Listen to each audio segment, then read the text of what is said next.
Hello each and everyone, welcome to this channel wealth creation in a stock market. ठीक है, देखो thumbnail पे ही लिखा हुआ है कि NPA issues in the bank. ठीक है, जो एनपीए के इश्यू है इस बार फुल्ली डिक्लेयर हो जाएंगे। ठीक है, कि एनपीए के क्या इश्यूज है। ओके, और एनपीए के रिलेटेड जितने भी न्यूज़ है वो भी मैं इसमें आपको कवर कर दूंगा। ठीक है, देखो एनपीए के एक्चुअल पिक्चर हमें देखने को मिलेंगे। ठीक है, जो भी लोन बांटने वाला बैंक है या एनबीएफसी, इसमें एनबीएफसी भी इंक्लूड कर लेंगे हम लोग। ठीक है, एनपीए का मतलब होता है नॉन परफॉर्मिंग एसेट्स। ठीक है, देखो बैंकों के लिए एसेट्स क्या होते हैं कि जो लोन बांटते हैं वो बैंकों के लिए एसेट्स होते हैं। ठीक है, अभी जो लोन बांटे हैं उसमें से कोई लोन नहीं आता है वो एनपीए डिक्लेयर हो जाता है। ठीक है, NPA means non performing assets. जो भी बैंक लोन बांटता है उसमें से जो नहीं आएंगे वो एनपीए डिक्लेयर हो जाते हैं। ठीक है, इतना चीज़ क्लियर है। देखो आगे अभी बात करते हैं कि एनपीए का इश्यू कितनी हद तक बढ़ सकता है। ठीक है, देखो कोई भी इश्यू होता है या प्रॉब्लम होता है, ठीक है, उसके एस्टिमेशंस होते हैं पहले।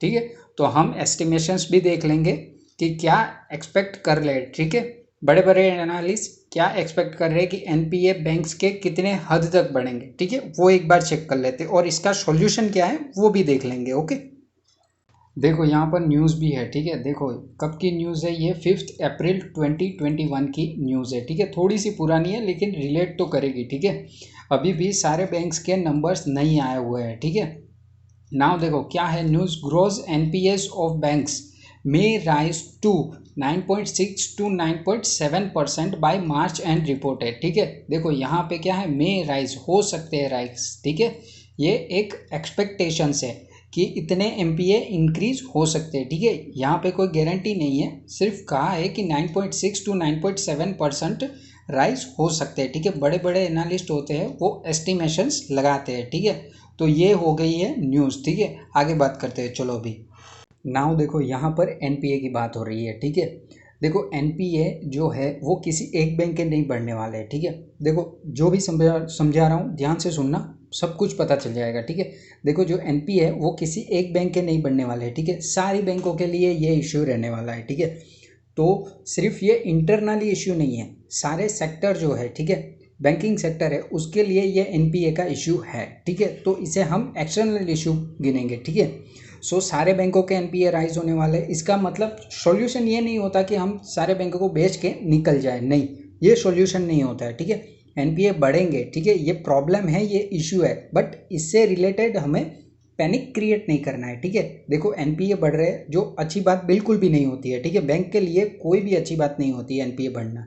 ठीक है, लेकिन अगर अभी हम एनपीए को रिलेटेड करके शायद चलो कि बैंकिंग स्टॉक्स गिरेंगे। ठीक है, एनपीए बढ़ेगा तो गिरेंगे। यहाँ पर एक्सपेक्टेशंस भी है कि 9.6 to 9.7% ग्रॉस एनपीए बढ़ने वाले हैं। ठीक है, यानी कि बैंक के रिजल्ट में वो इम्पैक्ट आएगा। ठीक है, तो अगर यहाँ पर हम टॉप क्वालिटी बैंक्स को सिलेक्ट करते हैं, ठीक है, कि वो गिरेंगे और वही अपॉर्चुनिटी को हम पकड़ के ग्रैब करके उन्हें खरीद लेते हैं तो हम लॉन्ग टर्म में अच्छा बेनिफिट ले सकते हैं। ठीक है, अच्छे रिटर्न्स हम कमा सकते हैं। यहाँ पर पैनिक की नहीं, ये एक अपॉर्चुनिटी भी होगी कि आप देखो एचडीएफसी बैंक ले लो, ठीक है, आईसीआईसीआई बैंक ले लो, कोटक महिंद्रा बैंक ले लो, एक्सिस बैंक ले लो। ठीक है, मेरे 4 ये फेवरेट है जो मैं आपको बता रहा हूँ। ठीक है, और सरकारी बैंक में आप एसबीआई को ले सकते हो, लेकिन उसे लास्ट प्रेफरेंस आप दे सकते हो। ठीक है, तो ये जो 4 बैंक है फिर से रिपीट कर रहा हूँ, एचडीएफसी बैंक है, आईसीआईसीआई बैंक है, कोटक महिंद्रा बैंक है और एक्सिस बैंक है। इतने को आप पकड़ के चलोगे,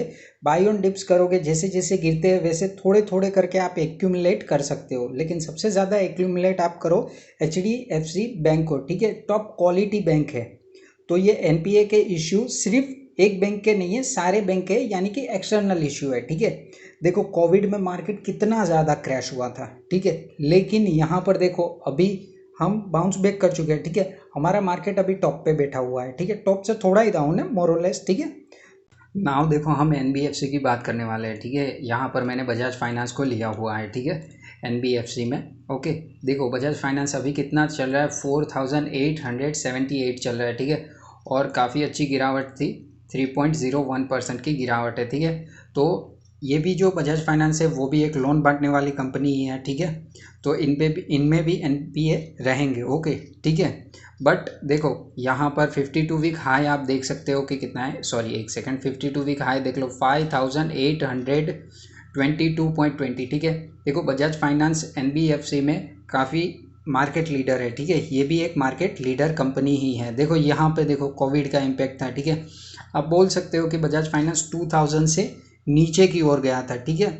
जब लॉकडाउन लगा था और कोविड की सिचुएशन में लॉकडाउन लगाया गया था तब की बात है, ठीक है। अप्रोक्स आप पकड़ के चलो कि मार्च में जो गिरावट मार्च 2020 में हुई थी उसकी बात कर रहा हूँ, ठीक है, 1 साल पहले की। देखो तब बहुत ज़्यादा 2000 से नीचे गया था। देखो उसके बाद भी इसने बाउंस बैक किया था ना, ठीक है। तब 2000 के नीचे था और आज देख लो कितना है यहाँ पर 4878। देखो अच्छी कंपनी होती है तो वो बाउंस बैक करती है, ठीक है। तो आप बजाज फाइनेंस को भी बाय ऑन डिप्स करते हो, थोड़ा थोड़ा जब भी गिरता है तब आप लेते हो, ठीक है। तो आपके लिए एक अच्छी अपॉर्चुनिटी होती है, ठीक है। सो बजाज फाइनेंस भी आप चाहो तो परचेस कर सकते हो, ठीक है। ये भी देखो बजाज फाइनेंस पर्सनली मुझे भी पसंद है, ठीक है। और मेरे पोर्टफोलियो में भी ये शेयर अवेलेबल है, ठीक है। और आगे जितने भी शेयर्स गए थे मैंने वो भी मेरे पोर्टफोलियो में मेनली अवेलेबल है। अगर देखो आप गुड क्वालिटी अच्छी क्वालिटी कंपनीज में जाते हो ना, ठीक है, तो वो अगर गिरेंगे तो वो बाउंस बैक कर सकते हैं, ठीक है। हाँ थोड़ा ज़्यादा टाइम ले लेगा लेकिन वो बाउंस बैक करेंगे, ठीक है। तो ये जो NPA का इश्यू है उसे आप अपॉर्चुनिटी मान लो और धीरे धीरे शेयर को आप बाय ऑन डिप्स करते जाओ, ठीक है। एक साथ मत खरीदो, बाय ऑन डिप्स करो, थोड़ा थोड़ा शेयर खरीदो। अगर ये 4878 है, ठीक है, 4878 है, आप एक शेयर ले लो, उसके बाद थोड़ा गिरता है तो और शेयर एक्यूमुलेट करते जाओ, इकट्ठा करते जाओ, लेते जाओ, ठीक है। बाय ऑन डिप्स लगा दो, ठीक है। तो बहुत ज़्यादा जब गिरेंगे तब भी हमारे पास उसे खरीदने की अपॉर्चुनिटी होगी। अगर आपको वीडियो पसंद आया है तो आप सब्सक्राइब कर दीजिए, लाइक एंड शेयर कर दीजिए मोर वीडियोस के लिए। Okay, thank you again watching this video.